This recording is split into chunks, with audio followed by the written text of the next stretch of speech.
জাতির নাতিন টিউলিপ সিদ্দিক ক্ষমতা হারিয়ে বড্ড হতাশ হয়ে গেছেন। তিনি রবিবার একটি সাংবাদিকের প্রশ্নের জবাবে তিনি বলেছেন, তার খেলা শেখ হাসিনা এবং ডক্টর মোহাম্মদ ইউনূসের দ্বন্দ্বের কারণে তিনি আজকে পাঠার বলি হয়েছেন। ঘটনা একদম সত্য।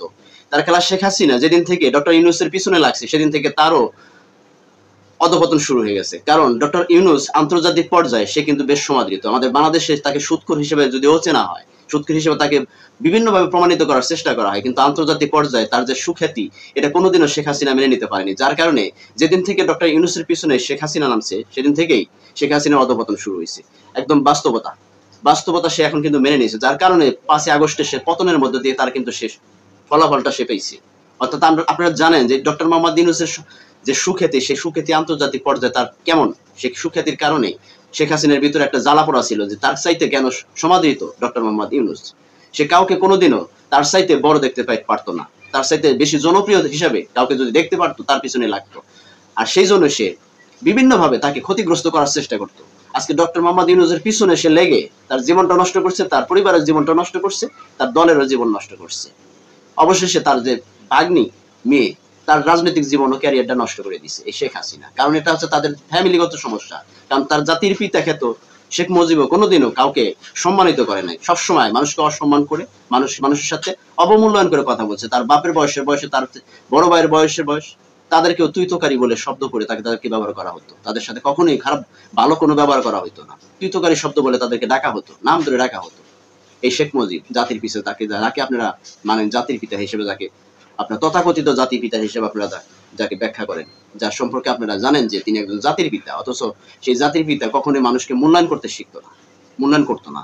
মানুষকে সবসময় অবমূল্যায়ন করে কথা বলতো, মানুষের সাথে বেয়াদবি করতো, সমবয়সী এবং সিনিয়র মানুষদেরকে নাম ধরে ডাকতো। যার কারণে তার পরিণতিটা হয়েছে 15 আগস্ট। আপনারা ভালো করে জানেন সেই জাতির পিতার জাতির কন্যা সুখ্যাতি শেখ হাসিনা, তিনিও কোনো মানুষকে সম্মান করতে পারতো না, সম্মান করতে জানতো না, মানুষকে মূল্যায়ন করতো না। কারণ তার ভিতরে একটা অহংকার ছিল যে সে জাতির কন্যা, তার সাথে কোনো মানুষ যেন জনপ্রিয় না হতে পারে। যার কারণে সে সবার সাথেই খারাপ আচরণ করতো, খারাপ ব্যবহার করতো, কাউকে সম্মান দিতে চাইতো না, কারণ জনপ্রিয়তা তার কাছে ভালো লাগতো না। আর সেটা ধারাবাহিকতায় সেই ডক্টর ইউনূসের পিছনে লাগছিল। সেই ডক্টর ইউনূসের পিছনে লাগার পর থেকে তার অধপতন শুরু হয়েছে, এটা আপনি ভালো করে জানেন।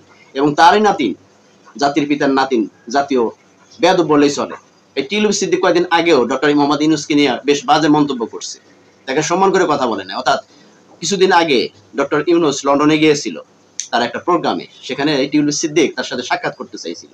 আর তিনি ডক্টর ইউনূস সে সাক্ষাতে সাড়া দেননি বিদায় তিনি ডক্টর ইউনূসকে নিয়ে ভালো মন্তব্য করছে, বাজে মন্তব্য করছে, যার ফলাফল কিন্তু তিনি পাইছেন।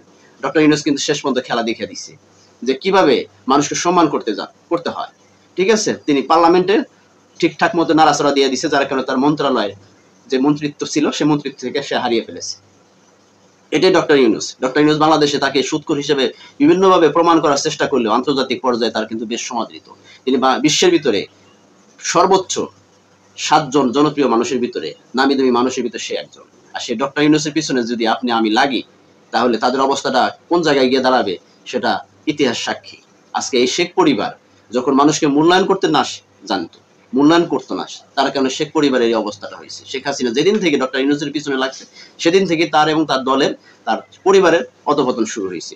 শেষ পর্যন্ত বলির পাঠা হইলো তার বোনের মেয়ে। রাজনৈতিক ক্যারিয়ার, রাজনৈতিক সবকিছু ধ্বংস হয়ে গেল ডক্টর মোহাম্মদ ইউনূসের পিছনে লেগে। আজকে সেই টিউলিপ সিদ্দিক বুঝতে পারছে যে তার খালার এবং ডক্টর ইউনূসের দ্বন্দ্বের কারণে সে পাঠার বলি হয়েছে। এটাই স্বাভাবিক। তোমরা যদি মানুষের মূল্যায়ন না করতে জানো, মানুষকে যদি সম্মান না করতে জানো, মানুষের সাথে যদি বেয়াদবি করো, তাহলে কোনোদিনও সম্মান পাবে না। মানুষকে সম্মান করলে মানুষের কাছ থেকে সম্মান পাওয়া যায়। তোমরা তো সেটা কোনোদিনও করো না। কারণ জাতির পিতা, কথিত জাতির পিতা, সে কখনো মানুষকে সম্মান করতো না, যার কারণে তার পতন হয়েছে। শেখ হাসিনা সে কখনো মানুষকে সম্মান করতো না, যার কারণে তার পতন হয়েছে। এটাই স্বাভাবিক। তো তোমরা যদি মানুষকে সম্মান করতে, তাহলে মানুষের কাছে সম্মান পাইতে। কারণ জনপ্রিয়তা দেখে হিংসা না করে জনপ্রিয়তাকে আরো উৎসাহ দেওয়া উচিত। তাহলে তোমরা ঠিকই মানুষের কাছে মূল্যায়ন পাইতে। তোমরা মানুষের কখনো ভালো চাও না, মানুষের কখনো মূল্যায়ন করতে শেখো না, যার কারণে তোমাদের অধপতন। আগে মানুষকে মূল্যায়ন করতে শেখো, মানুষকে সম্মান করতে শেখো, তাহলে এই দেশের মানুষ তোমাদেরকে সম্মান করবে।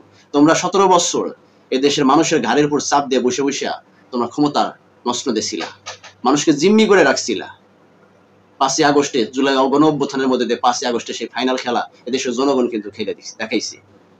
এরপরে তোমরা যদি আবার বাংলাদেশে যদি কোনো ষড়যন্ত্রের মাধ্যমে আবার ক্ষমতায় বসতে চাও, এদেশের জনগণকে যদি তাদের ঘাড়ের উপর চাপ দিয়ে ক্ষমতা দখল করে নিয়ে যদি আবার ক্ষমতা ভোগ করতে থাকো, তাহলে মনে করো না যে এদেশের মানুষ চুপচাপ তোমাদেরকে মেনে নিব। এবার 17 বছর হোক আর 34 বছর পরে হোক, সেটা কিন্তু জনগণ পরবর্তীতে তোমাদের সেই শিক্ষাটাই দিবে। তাই মানুষের ঘাড়ের উপর বসে তোমরা কখনো ক্ষমতা লোভ করো না, ক্ষমতা লোভ করতে যাও না, তাহলে তোমাদের অধপতনটাই ভাবে হবে। মানুষকে সম্মান করতে জানো, মানুষের ভালোবাসা নিতে জানো, মানুষের ভালোবাসা নিতে যদি জানো তাহলে অবশ্যই তোমরা সম্মানিত হবে, এটা স্বাভাবিক। ঠিক আছে, এদেশের মানুষকে ভালোবাসে, এদেশের মানুষ খুব আবেগী মানুষ, মানুষ ভুলে যায় সবকিছু। ঠিক আছে, তোমরা মানুষকে ভালোবাসো, এদেশের মানুষকে ভালোবাসতে শেখো, সম্মান করতে শেখো, তাহলে দেশের মানুষ তোমাদেরকে মাথায় না তুলে নাচবে, এটা স্বাভাবিক।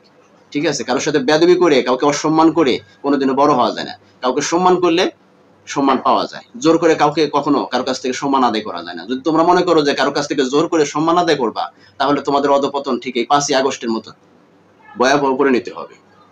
তাই মানুষকে সম্মান করো, তাহলে তোমরা সম্মানিত হবা। ভালো থাকবেন সবাই।